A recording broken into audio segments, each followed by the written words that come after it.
Hi, everybody. It is Friday, November 18th, TGIF, and it is time for Donna's Diabetes Dailies.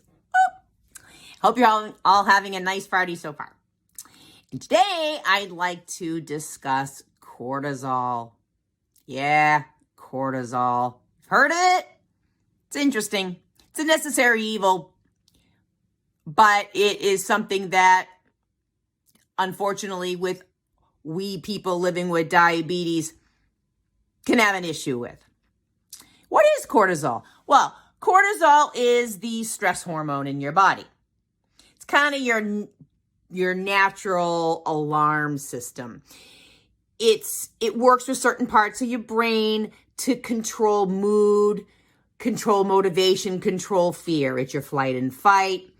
It's when you're anxious, this is kind of what happens.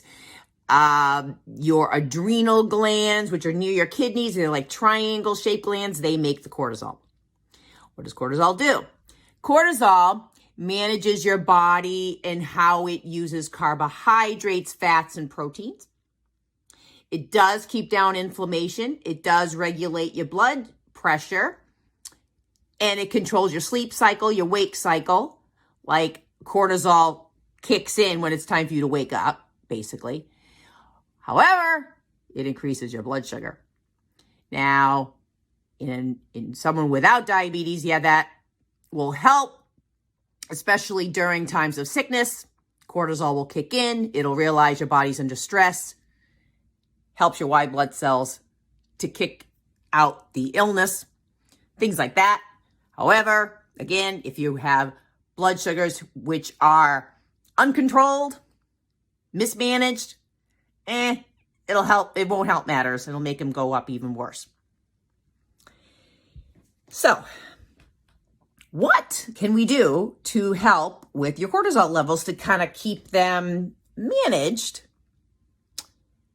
and help you during the times of stress? Which, of course, when you are I know if you do have a chronic illness of any kind, your cortisol levels are going to get higher because your body's under stress, naturally. What is a good tip for this? I have one tip. Well, I got more than one tip. Here's the huge tip. Water. You drink it enough? You should. So, the requirement, what they say, is to drink half of your body weight in water. I weigh approximately 150 pounds, so I should be drinking 75 ounces of water. I mean, this is kind of like your catch-all, your generalization, but around there. You should probably try and work your way up to that.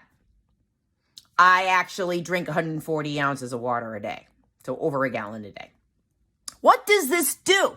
It flushes out the cortisol hormone for you. It flushes it out. So if you are under stress, if you're having a horrible day, yesterday I had a horrible day. I'm going to be honest with you, it was a bad day for me.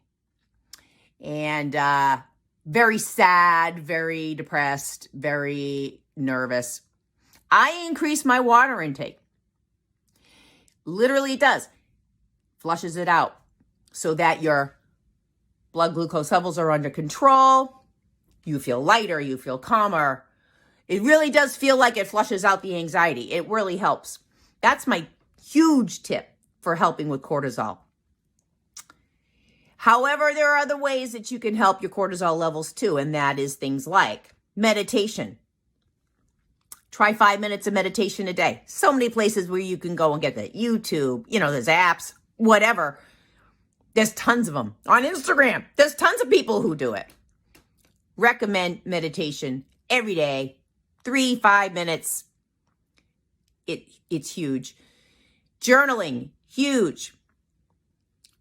The act of pen to paper, and I'm not talking about journaling like on a computer or on your phone and typing it in. No. Get a piece of paper. Get something like this. Costs $1 at the dollar store. Get a pen. Start writing everything down. Writing the heck out of it. until you can't write anymore. Cry as you're writing it. Scream as you're writing it. And then you take it, you rip it up, you flush it down the toilet, or you burn it. Just that little bit. It's a release. And what will the release do? Helps your cortisol levels. Hence, helps your blood glucose stay stabilized. See how it all works?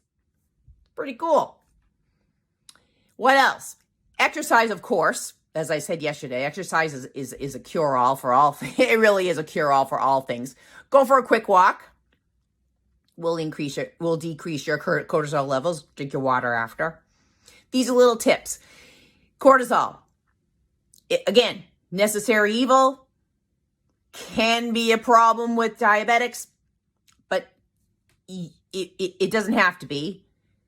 Try these little tips and see if it works for you. And let me know. Let me know what you think. Does it work for you? Do you do this? Put it in the comments. That'd be great. And if you have any suggestions for future Donna's Diabetes Dailies, put them in there too. That'd be great. That's it. Probably will be back on Monday. And I'll think of some more diabetes tips for you. All right? Have a wonderful weekend. See you soon. Bye.